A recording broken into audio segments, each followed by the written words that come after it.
Hey everyone, today we are here for part 2 of our series Beyond the Basics of Brain Retraining, and Bianca is with us today. We are really diving in today about unprocessed stuff that comes up when we brain retrain. And I know we kind of mentioned this last week about how we unlock the subconscious brain through this process of brain retraining.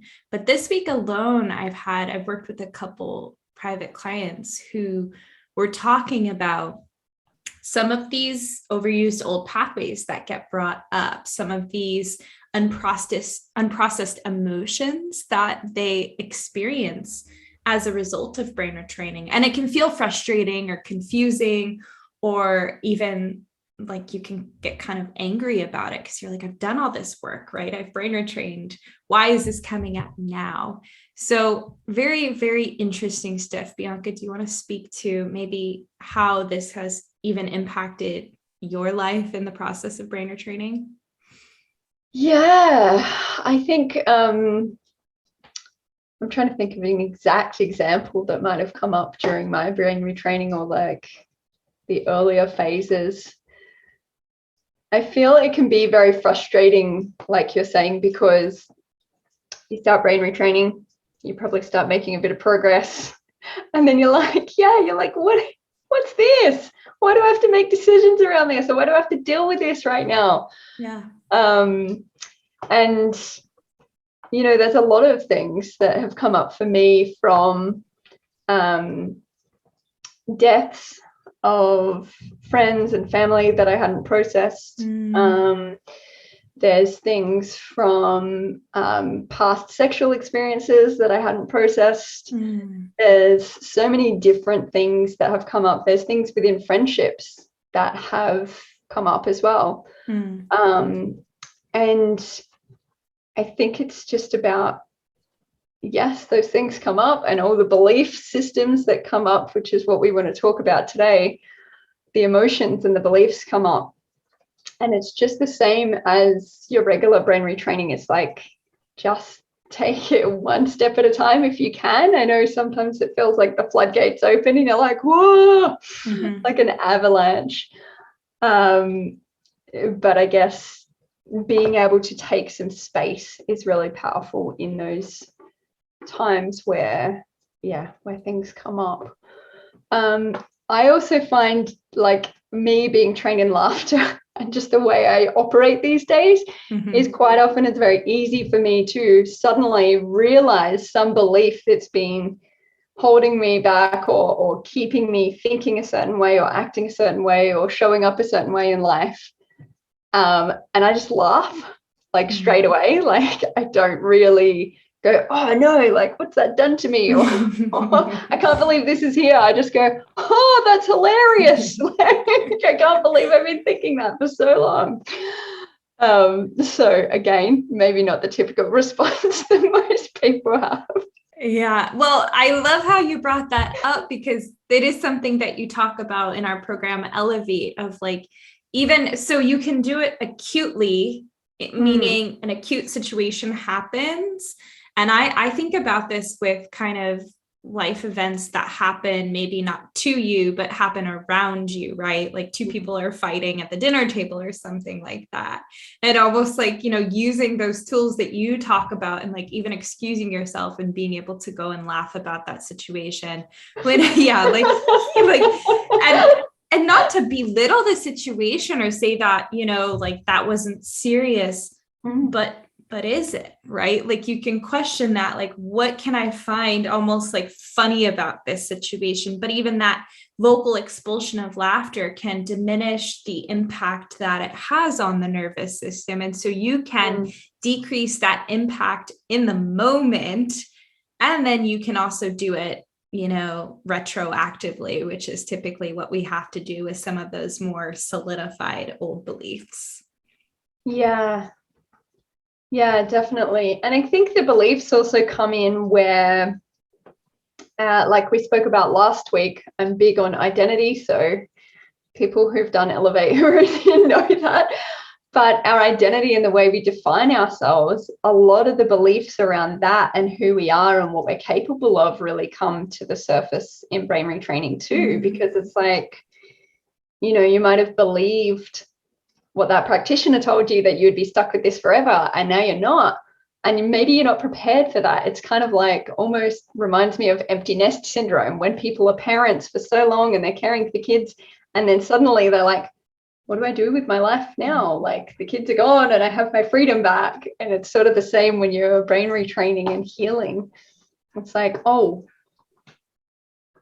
who am I now? And there can be a lot of beliefs connected to limitations that you had placed on yourself mentally. That's a good point. And I know we are going to kind of dive into that more in our next topic in this series, part 3 of this series, going beyond the basics of brain retraining. So kind of thinking about beliefs today, I mean, I'll mention some of the common ones that I see that maybe I've experienced personally, or that I see on a day-to-day basis with vital siders. I'm not good enough. That's a huge one, right? I'm never going to get better. I'm the only one, and what I have is different from everyone else's. That can often be like really associated with trauma, that isolation, abandonment. Any other ones that you find to be, these core beliefs, or these, old pathways that have been pretty common from your experience? I feel there's a strong belief like this was my fault. With a lot of people's perfect storms. It's like, I caused this and this was my fault. And there's a lot of guilt and maybe regret and shame that comes up with that as well for people who I've been on coaching calls with. Yeah, those are all huge. And I think, like, really the reason why we're talking about this today is you don't have to sit with those old beliefs. So like a key going into a lock, brain retraining has allowed you to unlock some of that awareness to these belief systems.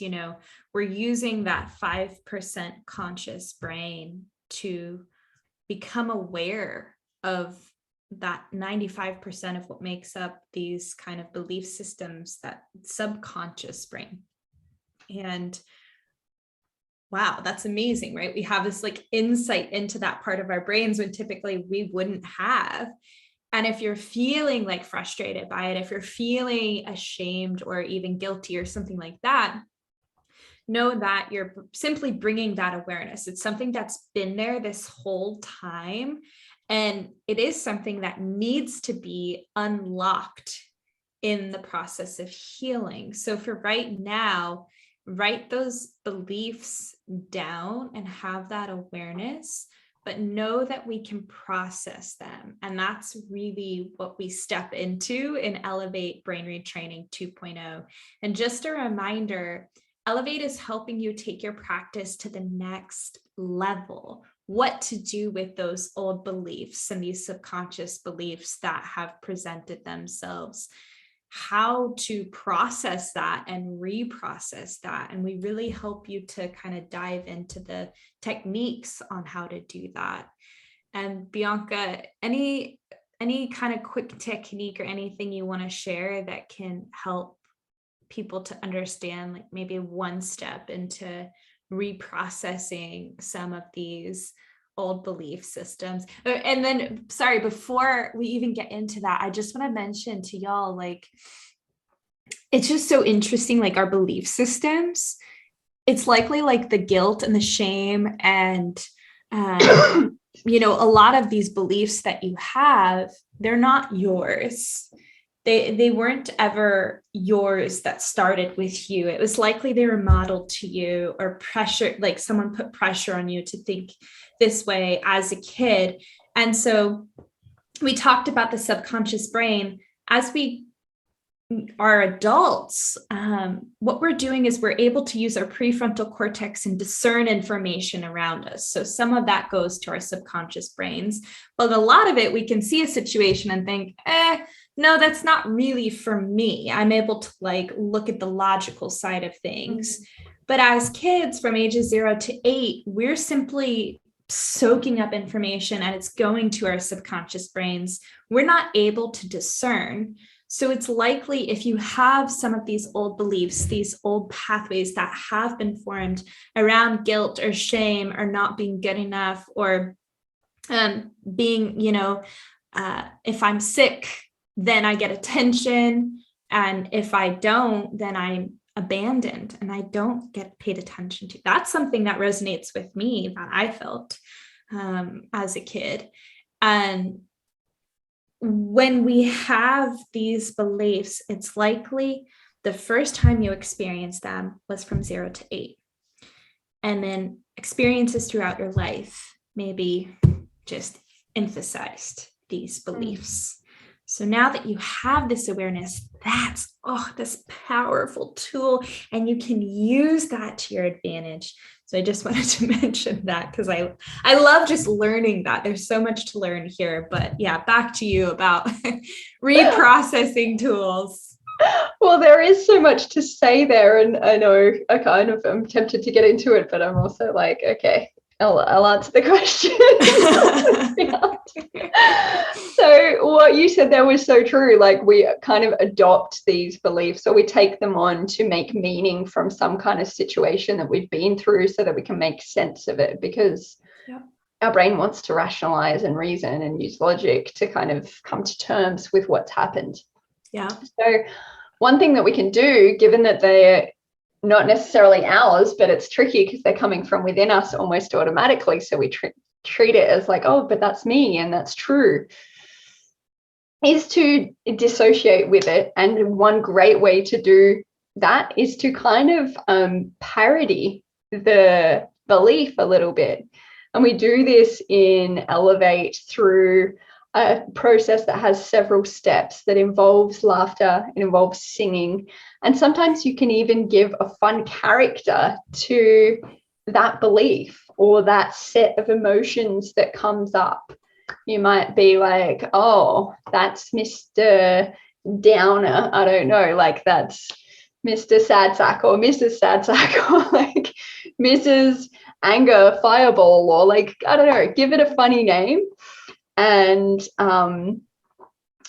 you can then just play with that character, or you can sing a song about it, or you can sing the belief and hear how silly that belief might sound, like, I'm gonna be sick forever, I'm gonna be sick forever, I was born into this and it's never gonna go away. And then you're like, what? Like, is that even true? Like, just having fun with it helps you to create a new mental response to it and an emotional response to it, which starts to create a new little link, a new connection. Neurons that fire together wire together, and neurons that fire out of sync lose their link. So if we can fire some fun around those words and those thoughts, we can start to associate something different with it and build that new neural pathway. Yeah. Oh, I absolutely love that. And know that this is like the first step. Like we're learning to think about these old beliefs in a different way. So becoming aware of those beliefs, yes, but like even taking this first step to parodying them and knowing that they don't have to be part of you because you likely didn't choose them as a kid. Now we can look at them from a new light and even laugh at them. So this is what we go into in Elevate Brain Retraining 2.0. If you have been in your practice for a little bit over 3 months now, and you're like, okay, I'm seeing good results, but I want to take it to the next level. I want to personalize it. I want to really start to debunk some of these old belief systems that I have. We do a lot of reprocessing in Elevate. So check it out. I will link it below, and please come back next week where we will be kind of diving even more into how to connect with your purpose and what to do when we feel like we're living in misalignment with our current lives, and even after having brain retrained for this amount of time. So tune back in next week. We will see you then. Thank you so much for being here with us tonight. Thanks, everyone. See you soon.